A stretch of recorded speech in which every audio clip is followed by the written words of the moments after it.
Welcome to Cut Daisies and Unicorns, and it is a spicy day here in Chicago. It's not fun. Muy caliente. Right. I think Hot. Right. I think everyone on those who are viewing, you're going to see me using this quite a bit just to make sure I'm not sweating on my microphone. It is already here at 10 o'clock in the morning, 88 degrees. And Oh, no wonder it feels toasty. yeah. Yeah. Uh-huh. How do you like your toast? Yeah. I would rather, in this, if we're talking about heat toasty, I was actually Asking about toast. talking about the homemade breakfast donut of the ages. If you're not going to do donuts, do toast, because you get to add jelly on top, and it's just like candy. yeah, that's true. I I like a medium kind of toast on it instead of like that crunchy, Yeah. I don't like burnt. Well, no, yeah, but you can still be toasted and overdone. Right. Agreed. Yeah. How about butter? I do love butter. Yeah. There is something in me. I have not identified when, where, how, or why, Yeah. but big old gobs of melted butter and grape jelly have this savory I do love that too. combination that, and I personally am not a jelly person. I prefer jam. Right. It has, I just really enjoy that. Yeah, I like grape jelly if we're talking about jelly. Jams, I do like a strawberry because of like actual strawberries in there. Nice. So Something to chew on. something to chew on. Yeah, I prefer jam for its spreadableness. And to me, jelly with the pectin in it is just like, it's clumpy and it's hard to get all rolled out, smoothed out, and everything, and so I would say grape jam, Welch's, hashtag not a sponsor. I do. Um, Well, Welch's is like the pinnacle. yeah, right? yeah. And we're not even going to get into peanut butter wars today. Just for all of the listeners who are so avidly entrenched into which is better, Skippy or Jeff. Yeah, we're not going there. We're just we're gonna bring on the lovelies and all the peace and just hopefully good things that will bring great vibes of delectableness, as we could probably fry an egg on Phil's forehead today. Right. It's hot. It is hot, and yeah. Speaking of hot, Yeah. I got this whole day lined up in my head, dude. I had Just come the prepared. privilege of cooking breakfast for dinner last night. Oh yeah. Yeah. What'd you do? Well, scrambled eggs, hash browns. We had one English muffin, so I went to the freezer and pulled out tortillas, and then I had a breakfast burrito-esque kind of thing. Crumbled up one of the hash browns on there, had my scrambled eggs, pulled out the bag of Mexican cheese out of the fridge, got that all over, had some thick chunk salsa that I got to put over top. That's good. And I went over to the circular piece of lumber. It's kind of a round cut piece of lumber that holds all of the sauces that can be at room temperature and not go bad. I had just picked up sweet habanero Cholula. Never heard of that one. And I'm telling you, dude, you know how when something's really good or your Pavlovian senses kick in and you get a knot in the muscles of your jaw? Yeah. As I was eating this, my whole body sensory was like in such a euphoric state that my jaws got all it, and I'm salivating right now. But it was like if you took a bite into a lime and you got that pecker, not the pucker. Is that where we're going? Peter Piper picked a peck of pickled peppers. Mm-hmm. The pucker. Sorry, everyone. I'll see if I can bleep that out. But yeah, I mean, and I I haven't been eating hot stuff like to bring me to a sweat, but man, it warmed my inner core. And but it has some of the dimensions of like a sweet chili sauce, like Asian cuisine, Yeah. except with the heat. It brought the heat. And I didn't even check what the Scoville was on it. Yeah. But it was scrumptious. And so, yeah, I ended up, there was an extra tortilla, and I'm like shaking this stuff out and eating this tortilla up. And I'm pretty much I'm eating quesadillas 3 to 5 times a week at the studio for lunch and stuff. So it's just like, which protein and do I want to add to the cheese? But, oh, the sauce. Oh, so good. And it was a brand of Cholula? Like it's a... Yeah, I mean, no, it was like on the same aisle as Cholula. Yeah, okay. I didn't know if it was Cholula and then they had another version versus their just original. Well, they have original. They have a key lime Cholula. Like they're like, so they have the original in the big bottle. I'm pretty sure if it's not Cholula, I'll correct this on a future. But I'm pretty sure that's what I bought was Cholula. Okay. And then, so in the smaller bottles, they have offshoot flavors. Right. Yeah. And one of the flavors was sweet habanero. And I thought, man, if this thing is anything close to what I think it's going to be, because, I mean, admittedly, now there are people in our lives who enjoy less spicy foods. So, Right. you know, I would not even offer this to my mom. Not even close. But it's, you know, you and I like think of jalapenos as like sweet peppers. Right. It's They're candy. basic. Like, I mean, Basic. do you want to have pickled peppers? If you do, then a jalapeno is what you're looking for. You know, it's just like eating dill pickles. Right. And so then it's like what flavor, you know? I mean, you can get medium and hot, but still, I mean, jalapeno heat, yeah, it's not there. But habanero, sweet habanero, Cholula. Yeah, so where does it rank with Tortuga's Well, habanero sauce? Tortuga's Revenge,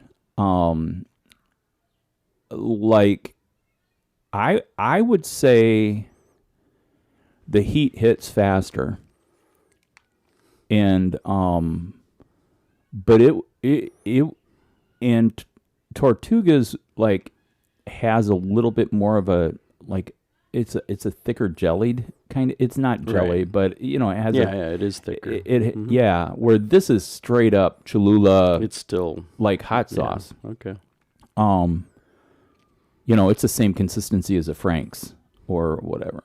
Okay. Which, like, Frank's is my go-to for Nashville chicken sandwich. Or if we like if we drive by Cane's on Sunday for dinner or lunch, you know, pick that up to go, I'll just take Frank's and just let it soak up Just in douse it. all of that fried goodness and be like, this is the closest thing to it. But next Monday, no, 2 Mondays. So next Monday, then the Monday after that, Yeah. I'll be waking up in Nashville, Tennessee. And so for lunch, Yeah. on my docket is to partake in a Nashville hot chicken sandwich. Original, authentic, whatever that means. Now, Yeah. normally, you know, if I'm in a different metropolis, one of the things that I try to do is pick out a good rib spot. So how long are you spending in Nashville? I mean, it's just Is it just going through just an overnight. It's our destination is Nashville for an overnight, and then probably we leave there by 2 or 3. But Ames got business calls in the morning and stuff, and Sure. gonna look up the Clark sisters. Shout out to Sydney. Shout out to Kelsey. You won't hear the shout out unless you're listening. Something to think about, ladies. Yeah. Pick us up. Yeah, so hot sauce. It's getting saucy. Yeah. Yeah. All right. So, hot sauce, hot sandwiches. It's hot. Sandwich me up. Yeah, I brought a bottle of water. I mean, I know you have water at your house. I brought a bottle of water just because of how warm it is. Yeah. Yeah. Now, mind you, everyone, the only reason I'm really irritated that it's this hot is because I'm still wearing my COVID-20. I'm pretty sure I'd be okay if I was 20 pounds lighter. Yeah. I mean, It's true. I would be cooler if I was if I was smaller. I know. It used to be, man. I'd be like between my heart medicine and the dropped weight, I could sit in a room and be cold. Just when it was, but it's toasty. Yeah. Yeah. So, Mental Health Awareness Month, the month of May, 2022. We made the promise that what we would do is we would continue this thought and this thread Yeah. with what we have going on. Due to schedules, we're not taping on Thursdays You're right. for the next 2 weeks. And it rounds up our first season, It does. which it feels good to like be in the rhythm again. Mm-hmm. Yeah. I feel like I'm getting back to a sense of normalcy in the Chicagoland area. Yeah, and it's nice. I mean, that it actually worked out that way too. I mean, I had a trip, you've got a trip, and then we've got, Yeah. And while we're gone, we're still doing that. And so actually, we're not planning the break around trips. Mm-hmm. So we can actually take a break and get caught up on some of the frivolous, superfluous. Yeah, I'm making up words. What I'm saying is we're not still staying far behind in how we've fallen behind, Right. because we'll be able to use the time to get ahead of what we're behind on. Mm-hmm. Yeah. Getting ahead. From behind. You gotta go backwards. Sometimes you got to go backwards to go forwards. That's exactly where I feel like I'm at in the studio right now. It took time out to run test plots on all, 5 of the, or 6 or 7 clay bodies and doing all this stuff. But I feel like I'm making progress. Like it's a different kind of progress. It's a scientific approach to progress. And so I'm like, by the time I get done with this, I will have not produced a lot to be able to sell, Yeah.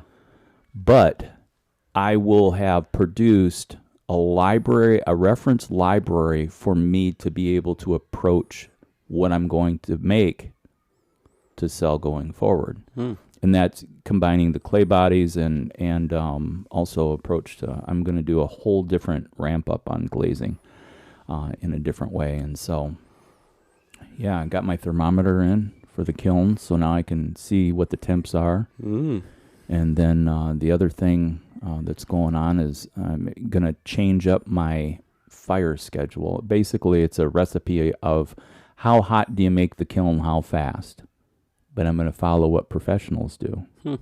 Much like reading a recipe for your brownies. Do you want them thin and crispy, or do you want them thick and gooey? Or do you want them thin and gooey and thick and crispy? I don't know if I've had thick and crispy before, but Those are usually burnt brownies, and you don't like burnt toast, so I don't think you'd like burnt brownies. right. Yeah. That would probably be a fair assessment. Yeah. I made homemade ice cream the other day. Did you? I did. How'd you do it? Heavy whipping cream, sugar, flavors? No flavors. I did add some vanilla. Heavy whipping cream, half and half. And then I treat half and half like whole milk. I just understand that you have to dilute it with water, Yeah. which, brings up another sore subject in our family. Because Adam is a firm believer in skim milk. And, yeah, And I think what we really all know is that there's barely milk in skim milk. Right. That it's mostly water. Yes. Yeah. Put up your dukes. Yeah, I mean, it's probably a little bit better for you, like less calories, but I mean, And fat content. well, Like if you ever wonder how you get more fat mm-hmm. in your body, on your body, I mean, part of it has to do with your fat content that you're bringing in. Sure. And I smile and grin every time I have a big old fat steak. Yeah, we have talked about steaks on here before, so. Oh, yeah. I got that lined up. Yeah, I feel kind of like going through Groundhog's Day this week, because last week we were supposed to have a coworker in for dinner on Friday, and that didn't work out. Oh, no. And so, you know, you got the shop prep, you got the house prep, you got the food prep, and then it didn't work out. Oh, man. And so that has been postponed to this Friday. Oh. So guess what's happening this week?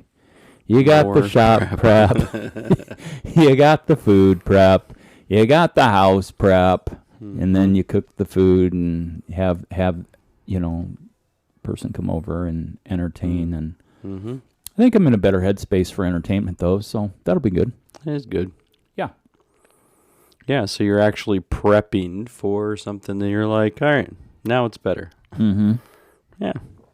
Yeah. The stars have aligned. Thank God. The universe is in its order. Well, and like if we talk about, you know, mental health, Yeah. there's the thing where like, I think people are finding it easier to talk about because we've all just endured the pandemic, Mm-hmm.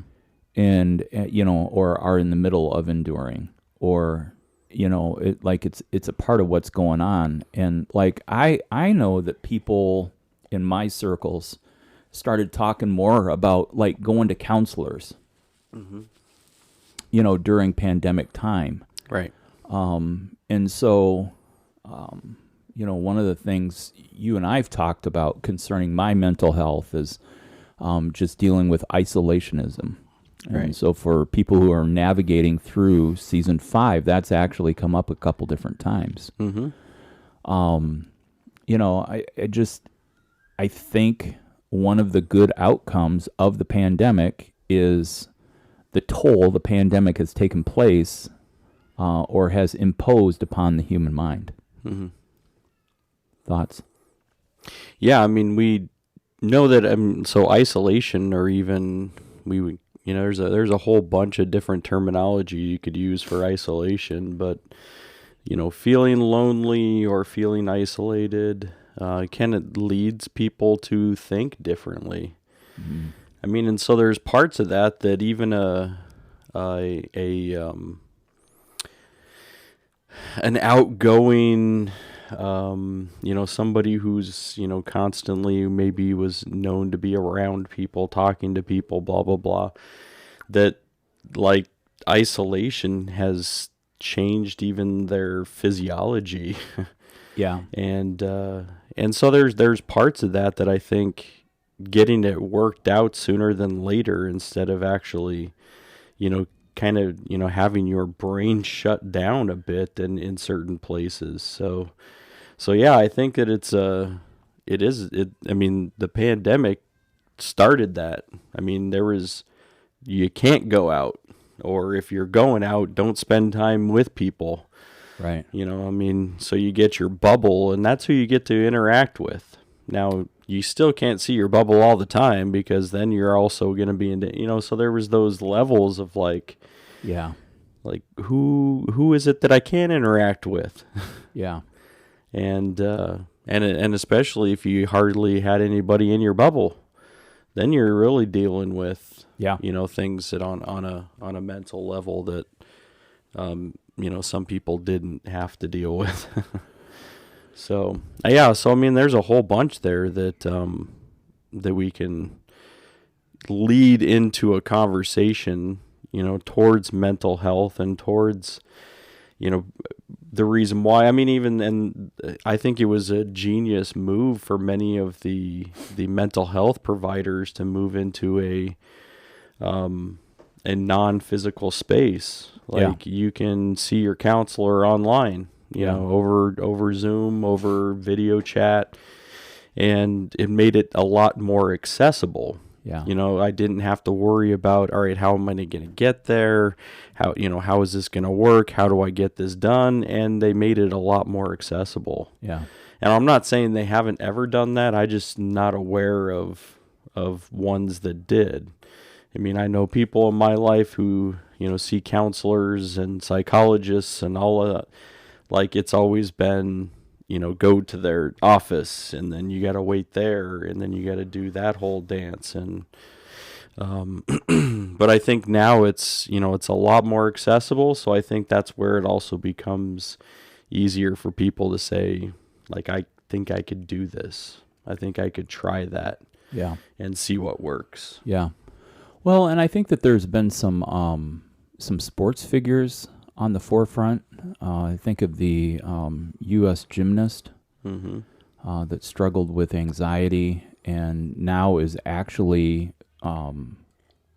sponsored by mental health awareness group, you know, to say, hey, you know, see, the other thing that's kind of changed, but not really, as long as you're not getting into narcotics, there are medications that can be prescribed online, and then you know, they're able to send the prescription electronically.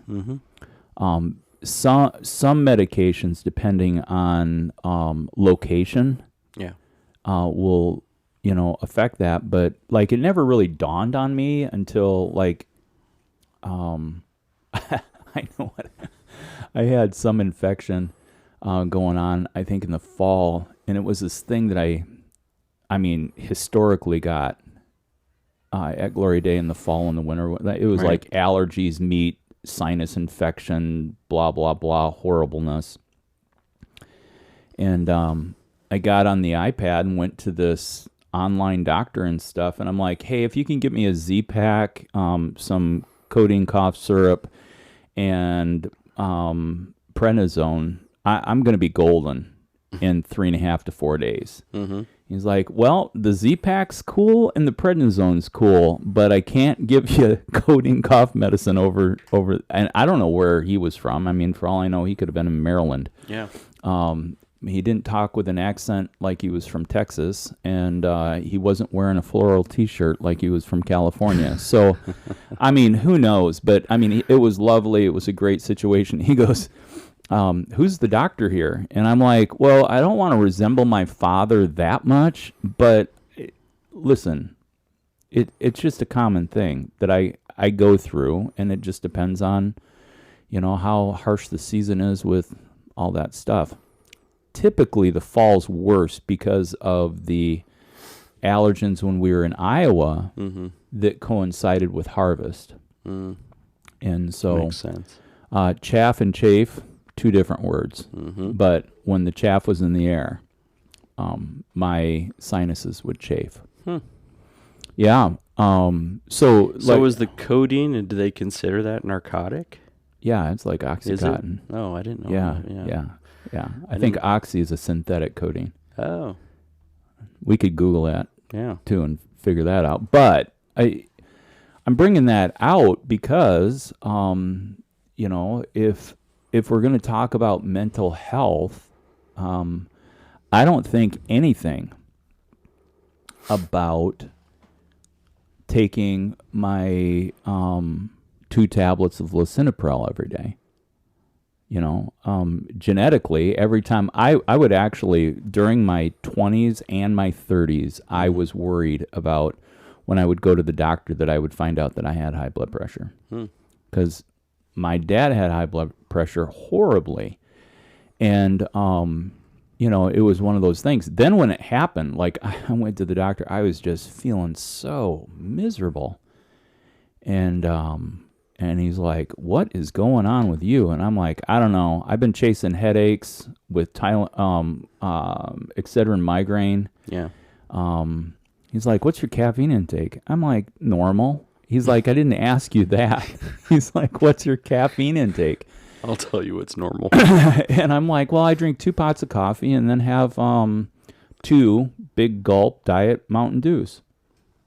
He's like, 2 cups or 2 pots? I said 2 pots. I'll have a pot of coffee in the morning, which is probably four mugfuls, and then I'll have a pot, a couple cups, and then I'll have a soda on my break, and then I'll pick up a soda for on my way home. And he's like, "Yeah, that's not normal." He's like, what are you like? I'm like, "Dude, I'm just telling you what it does, what it takes for me to just make my way through life." Be awake and alive. Yeah. Yeah.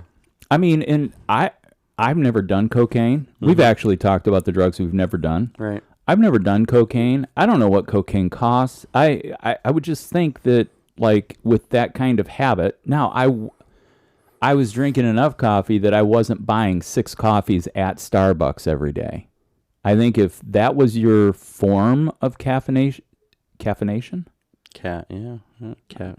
Sure.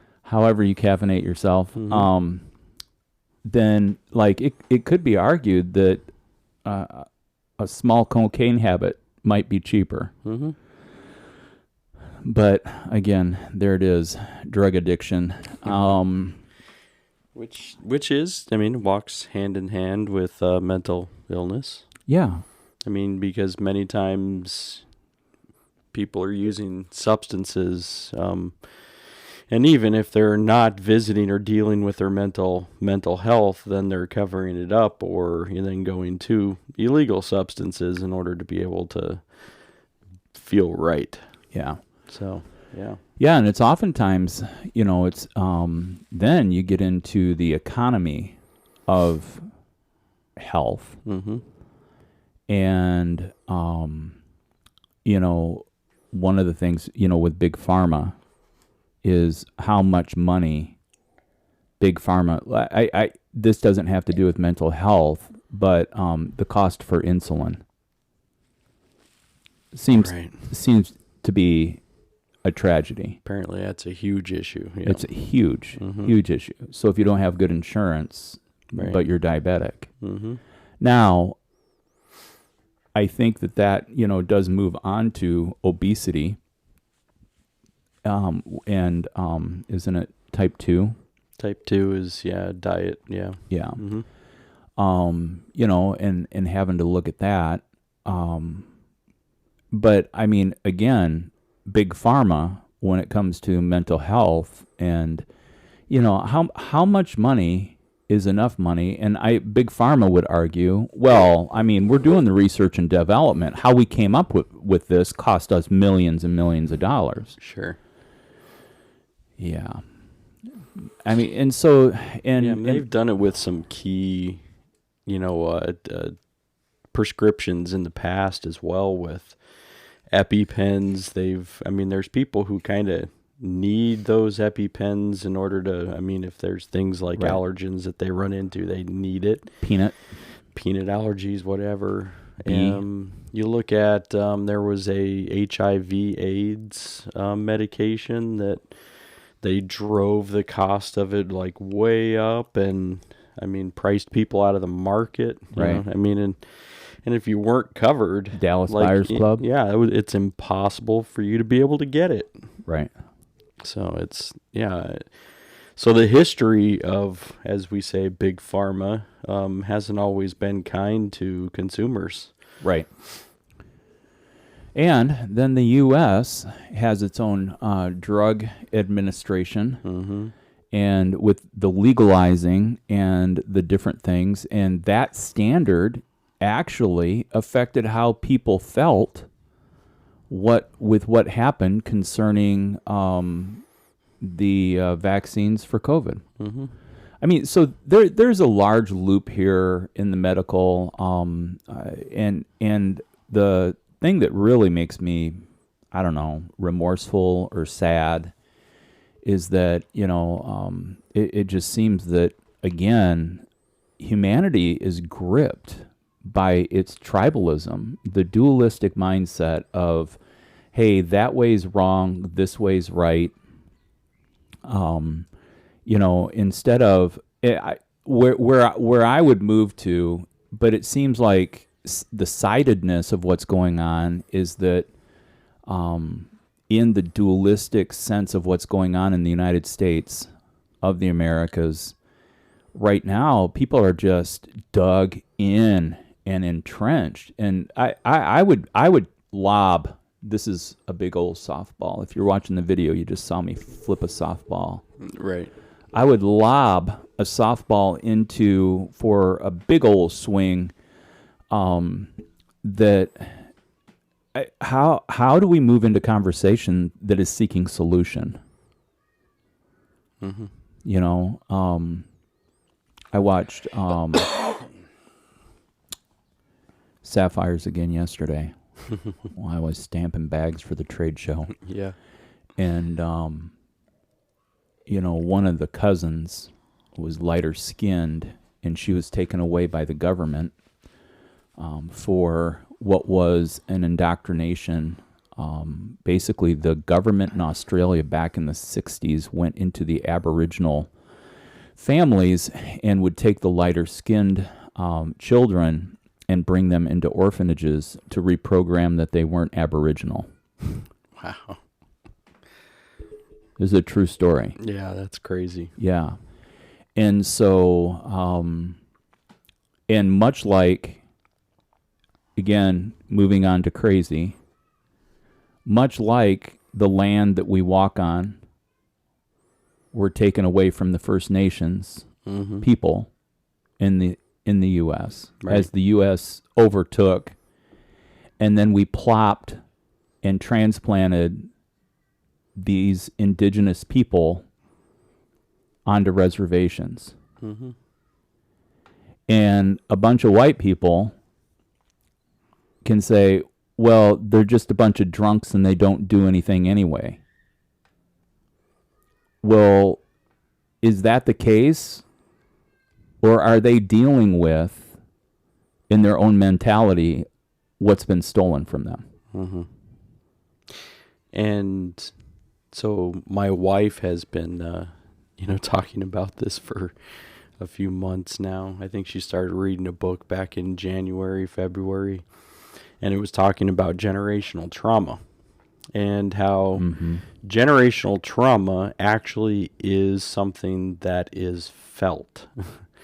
Like it sticks around in your body for generations. Yeah. So when they talk about, slavery ended, a long time ago, or, even, hey, like it's been at least 100 years since, anybody was really stuck in that kind of slave, do you think that it just disappears? Right. Do you think that it just goes away? No. I mean, it's just like somebody with, post-traumatic stress disorder. Like, it doesn't just disappear because you don't want it anymore. Right. It's the same thing with other mental illness. Like, you can't just say, all right, you're not there, depression, and it just goes away. Right.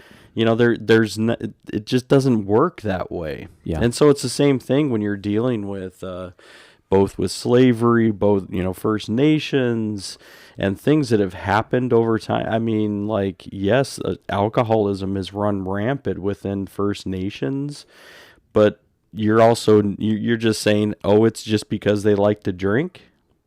Or are they actually covering their trauma? Right. I mean, because it wasn't just like, hey, let's ship these people off to a reservation of our choosing, but then we found out that we kind of like their land, and then we just moved their reservation to somewhere else less desirable. Yeah. Like, where do we not want to develop land? That's where we're going to put them. Right. Where is it that is like almost like the worst place that we can think of? Let's stick them there because that's going to be better for them. I heard an article on NPR about the University of Colorado. Yeah. coming through for First Nations young adults, tuition free, as a reparation. Yeah, that would be But it's interesting because the students who are there are saying, yeah, that's a really good start, but we still don't have the money that covers like housing and food, and so we're working these jobs and not being able to study, and you wonder, it's not because we're stupid that we're at the bottom of our classes, and then you move into privilege again. And like, how can there be an award for desire? I mean, people who want to not only better themselves, but also for the sake of their family. And yet, then you can turn it around the other way and recognize that, opportunity. Now, I personally thought, and I'm speaking from ignorance right now, but I personally thought that there was federal funding for First Nations students for their college and for a secondary education or a university education. Yeah. Is there not? I like I said, it seemed odd that this university would have offered something that should have already been. Right. But I mean, like, there was a live interview going on with a student and with an administrator, and so apparently, I mean, okay, but it had to do with the university was built on not just 30 acres of land, but thousands of acres of land that used to be First Nations land, and the reservation was. What's the, like, governmentally it was eminent domain acquired, and I mean this happened how many years ago? Right. AIM was just in Utah, and the Tulsa experience that took place there. I mean, it was basically, if you want to watch a DC comic book, kind of theorized around the atrocities in Tulsa with the Black Wall Street, Watchmen, on HBO? HBO Max. Yeah, the series, not the movie. The series, not the movie. Yeah. And I have not seen the movie, but the series does go into the whole part of, yeah. But that's fictional work that is, doesn't really get into it. But while they were there was some folks from work that went to the museum, and but again, here's a town where people came in, and 300 black people were murdered in cold blood, and their wealth, their home, like all of this stuff taken from their families, and to this point, no reparations given to those families. Right. Yeah, I think Tulsa made some move within their government to be able to say, hey, we're at least going to recognize it, but then they really didn't do. There was nothing in, I mean, because you're looking at wealth that was stolen, you're looking at property that was stolen, and they just buried it. Well, and how many people would be like, some dude shows up at a bank and robs a bank, and then gets caught, but the money's gone, but then the person's convicted of the bank robbery. Yeah. How many people would be against that person serving their term in prison for the crime? So I'm just walking the listener through of take it back to a place that you could understand justice. Right. And go ahead. No, but then, I mean, like, when there was wealth, but the wealth was stolen, literally taken from the lifeblood of these people. You're talking about a generation that got skipped concerning family of origin, Right. and the wealth not handed down, whether it was the house, which could have been inheritance, or the wealth that was built because these people in Tulsa, I mean, were thriving business people. And so anyway, that's not even my rant today, Phil, but obviously I go down this road. Yeah, I mean, because to me, and there were some survivors there that were still silenced, and to be able to say that that white privilege had nothing to do with this, I mean, like, is completely ignorant.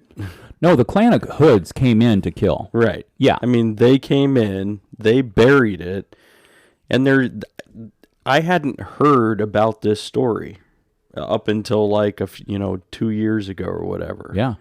Whenever that documentary hit, like, I hadn't heard of it before. Yeah. Black Wall Street. I mean, and I'm not saying that nobody had reported it. I'm just saying it wasn't a widespread thing. Why?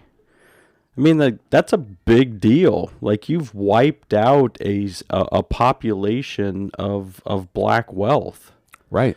Just because you're like, yeah, I don't think that these black people should have, this kind of level of business and success. Yeah. And so let's bury it. Yeah. And then let's not talk about it. Okay. I mean, and to be able to think that that's not going to cause trauma. Exactly. And that doesn't cause trauma to black business owners today who are trying to figure out how to, to continue to exist in a world that's, that hasn't been statistically for them. Right. Yeah, you're going to tell me that that's not playing on the back of their mind. So then this statistician would come to the table and say, well, I mean, we can show you the records of all these black businesses that have failed. And so they don't pay their loans. And then I come back and say, yeah, how about dig a little deeper and let's talk about their business starting interest rate. Right. If they were able to get a loan.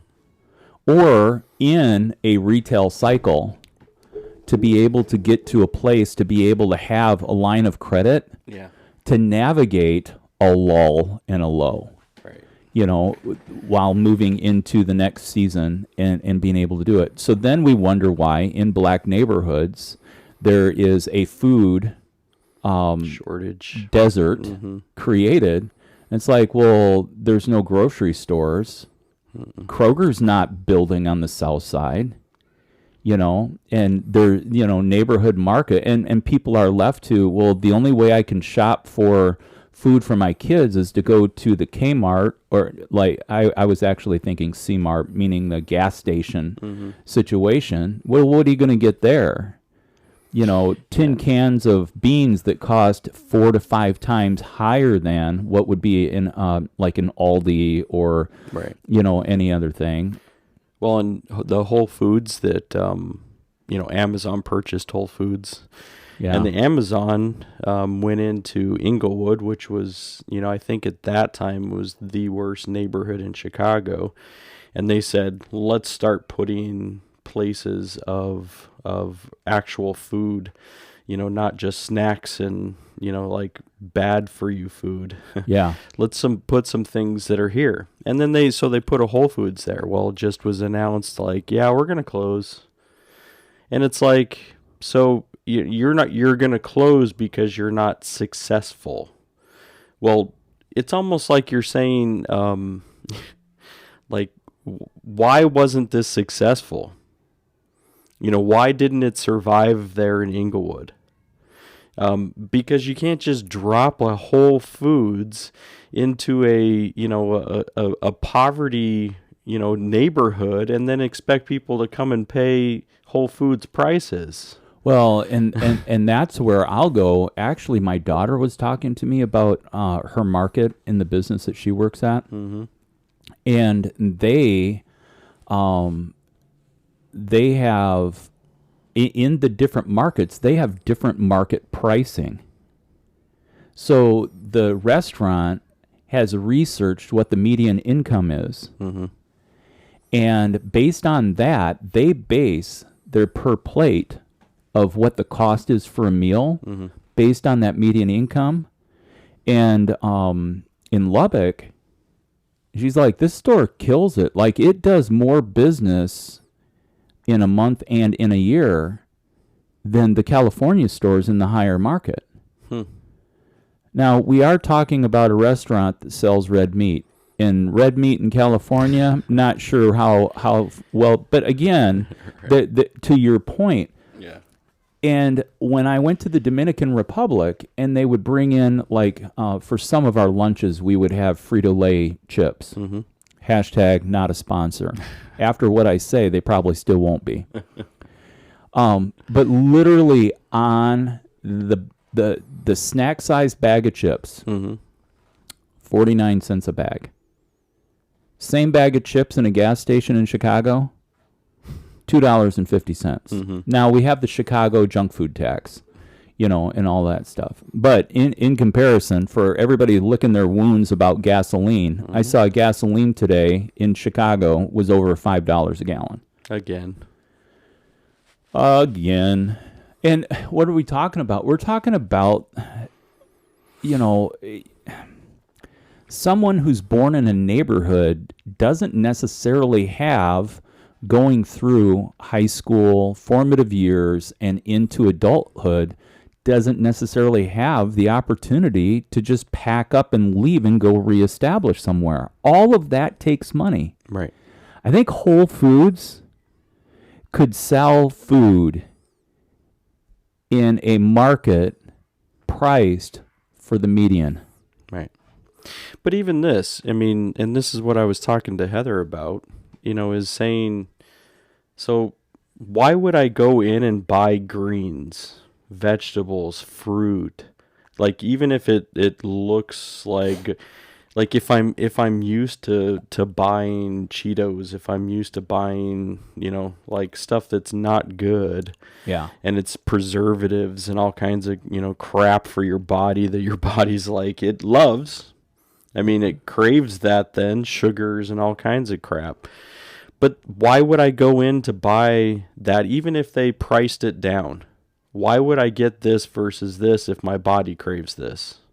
Yeah. And that's where it's like, even like stores, like Whole Foods, there's got to be some kind of like food seminars, some kind of way in which you can educate people on like why eat this? Well, and I think why would I do this versus this? I think that's why Michelle Obama made a really big deal, not only about motion, and I, quite frankly, with my sister being in educational food programming, there are some major. I mean, she definitely has an opinion about what that looked like and the transition and things. But I believe that Michelle was moving into influencing, so that at least at the educational level, then a new generation had new information. Right. But that doesn't like, I just saw on the social feed 2 days ago, one of my old friends from Des Moines was greeting her first sixth grader that was graduating. I mean, it's been 6 years, right? It takes time. We're talking about, generational things. But again, I think when people turn on the news or are watching the feeds on their phones, they know that there's difficulty in the world, and we're talking to bring back, that mental health is a real thing, and what you take in will affect how you think. So that's how we drew that line, and people wondering about what's going on. Yeah, absolutely. Yeah.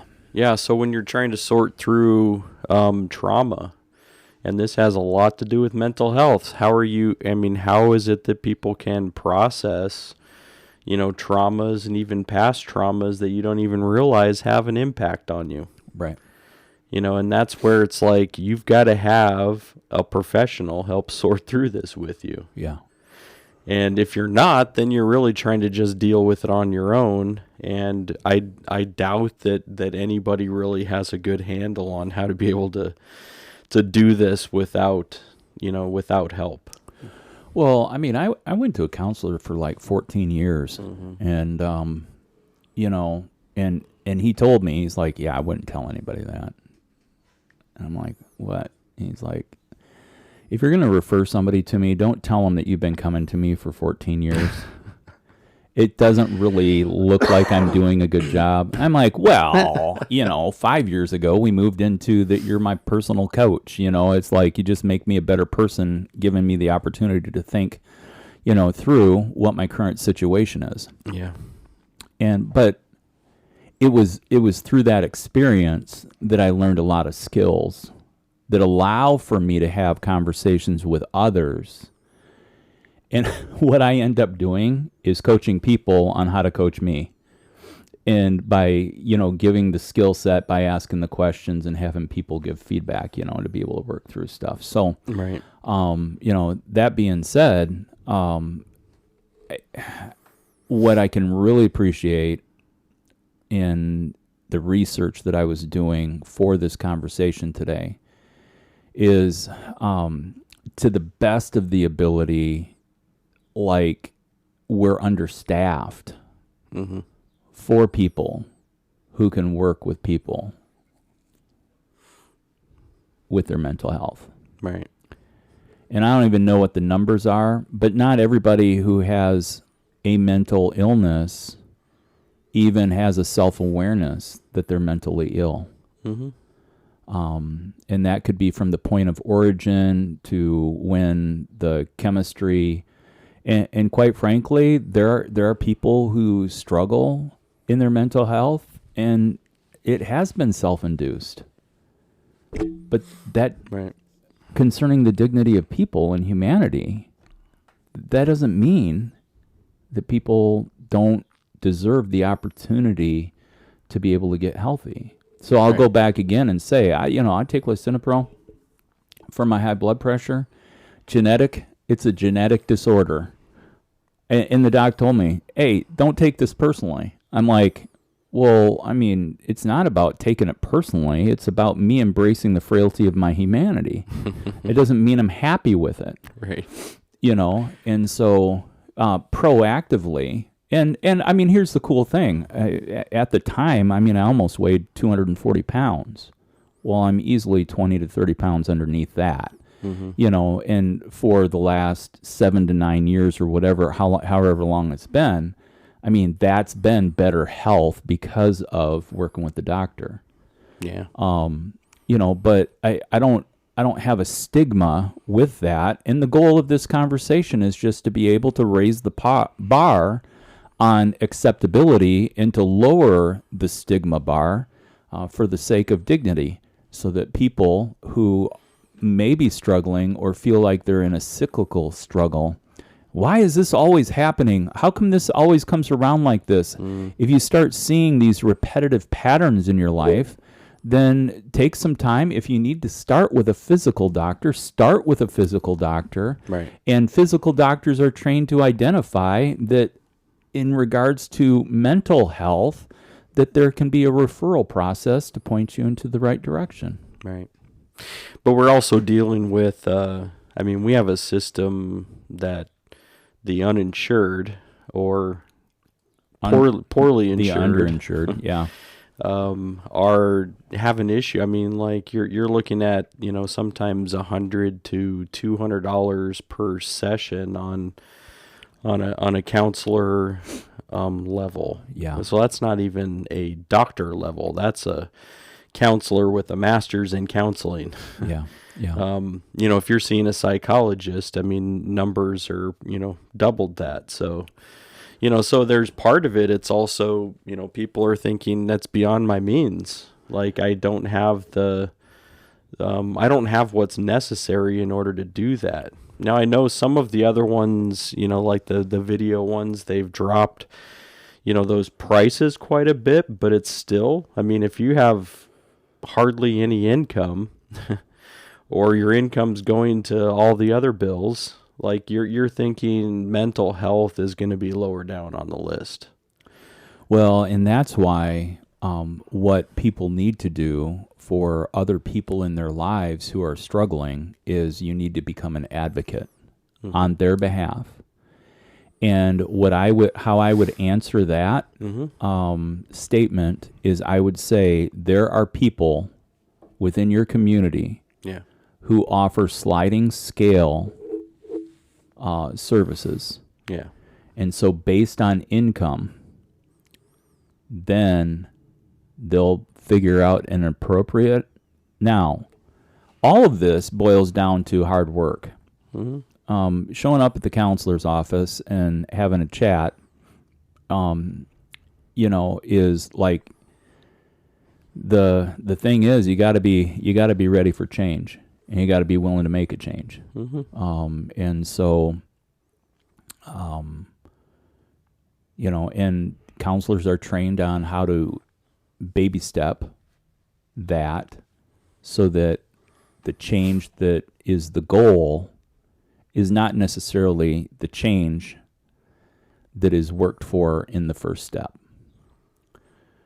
But I think we're really still at that first step, saying, hey, you know what, there's a problem here. And so I'm going to seek out a to be able to make a change. Right. I need help to break the cycle. And so in that cyclical breakage, professionals help.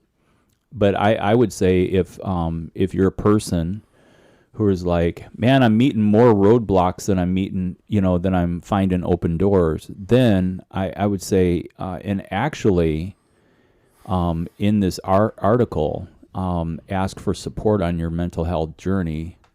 There are hashtag Cheer Me On is a group from Mighty Family, and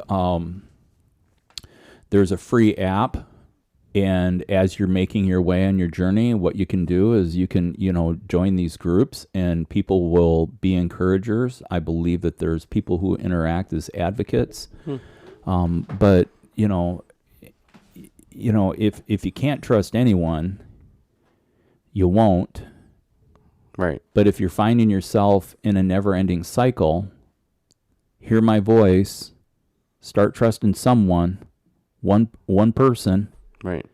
If you're a person observing an unbroken cyclical pattern, be willing to ask the questions that it may mean you have to engage at a different level than what you normally are engaged with that person. Right. But for the sake of, it's more than writing a check. It's more than, being able to, point. But gosh, there are a lot of mental health nonprofits who have not only identified the great need of humanity, but who are willing to help. And so as an advocate, what you're doing is you're knocking on doors. You become the person who's not, what's the word?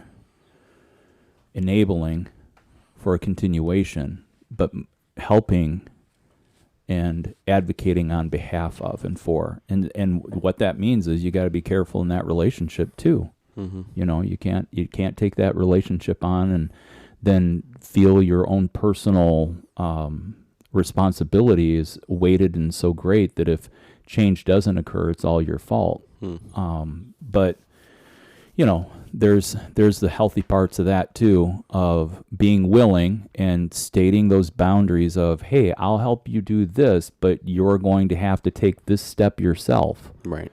And those are the things. So we have found ourselves that we have more than enough content for next week. We do. Yeah. Right. Yeah, I mean, it seems like it. I mean, we also got into a little bit of the generational trauma stuff. Yeah, So, we did.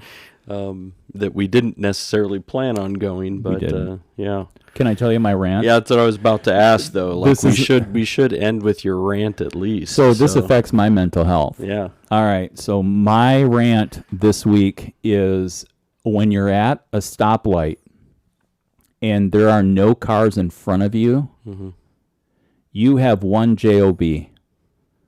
For those who don't know the English language, that's job. You've got one job. When there are no cars in front of you, your job is to watch the crosswalk timer and the lights of the other direction of traffic. Yeah. When you see the green light move to yellow, even though your light is red, it means your light is going to turn green shortly. Right. So when you see the other direction, to the left or to the right, move into amber, or you just happen to watch the countdown from 20, when it gets to 3, 2, 1, it's amber light in the middle, and your light turns green. Right. Your job is to proceed. Use the pedal that says go. Your job isn't to check your phone. Your job isn't to check your watch. Your job isn't to sing along and dance with the music. You can do that when you're moving. All right? You got one job. Right. Get through the freaking intersection. Yeah. Yeah, I mean, and actually, I would say don't check your phone while you're moving either. No. Well, I mean, yeah, distracted drivers. I tell you what, dude, I can see it on the interstate all the time. People look like they're drunk driving. I mean, like, I see car. Now, I will tell you, it makes me giggle every time a Mercedes-Benz comes up behind me, pulls over into the fast lane, and then is stuck. Because the fast lane isn't the fastest lane. Right. The middle lane's the fastest lane because cars are moving to the off ramps and cars are coming on from the on ramps, and and then you can stereotype these cars. There's this one car, man, he was so fast to get behind me, and then he pulled over, and then he pulled back behind me, and I'm like, oh, really? There's no way to go. How about you just settle in and let's like just move with traffic? Yeah. Yeah. No. Because traffic's not going to move faster, no matter how much impatience you have. If the car ahead of you and the car beside it aren't changing any position, there's nowhere to go. Right. Don't get in a rush. Don't pull over next to me and then try to pull in front of me. Right. I'm not letting that happen. Yeah. This is what Chicago traffic does to people. Oh, and guess what? Now that it hit 88 degrees, now we have summertime. It's time to repair the highways. So then you get a bunch of construction. We were backed up from Filling Tui in all the way holes. to Cicero. And going north, Yeah. it was 10 o'clock in the morning and going north because they're moving. It's still 3 lanes, Right. but there's some bridge project that they're going to get working on. Of course they are. Well, and I'm glad. Hey, you know what? I don't want a bridge falling down on me when No, I'm going right. underneath it, and so hopefully they get the right hydraulic jack to be able to, keep that all hold up. Right. One job. You got one job. Don't be a distracted driver. It's not like you're in the car for 5 hours. Yeah, I think the distraction, leads me to be frustrated quite a bit with people too. So, because it's not like I haven't looked at my phone when I've been driving, but for the most part, I try to keep it down now. I mean, the iPhone has the thing now. It's, it senses your movement when you're driving and it puts it on a, do not disturb. Right. So I don't get text messages during, the time that I'm driving. Yeah. So like I don't know. I mean, so to me, I'm always like, are there emergencies? Yes. Like I Right. get if you have some but I really doubt that the majority of the people who are distracted by their phones really have, every single one of them has an emergency. Right. I don't know. So I do get frustrated by that as well. So, because I always feel like if everybody's paying attention, traffic would move better. Right. And the thing is, I make a lot of left turns. I'm no IndyCar driver, but I make a lot of left turns. And the thing is if you're the first car, when the left arrow flashes up, you should be going through the intersection. Absolutely. And if you don't know when that's happening, then you need to become more aware of your surroundings and what's going on. Right.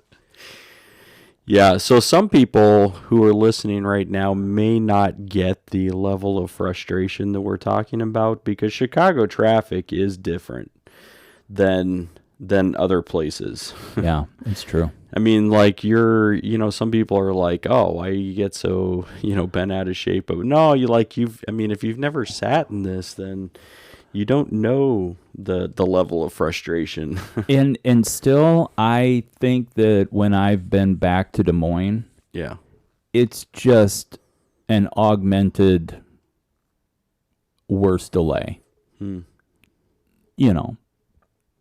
People are like, la di da da da. Wait for it. I got to get my shopping list before I go through. If you're the first car, pay attention.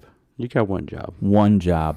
You're going to lead. You're going to lead this group of people behind you through this light. If you're not the first car, your job is to follow the car in front of you.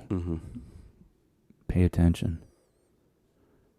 Yeah. The art of awareness. Yeah, this is a PSA if you need to hear it today. Yeah.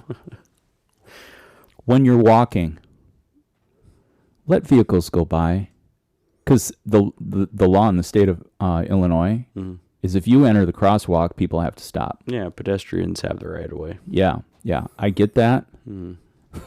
Yeah, because we don't want people to just be running over people and saying, "Hey, who cares?" I mean, there's a weight difference. I mean, a ton car and a 100-pound.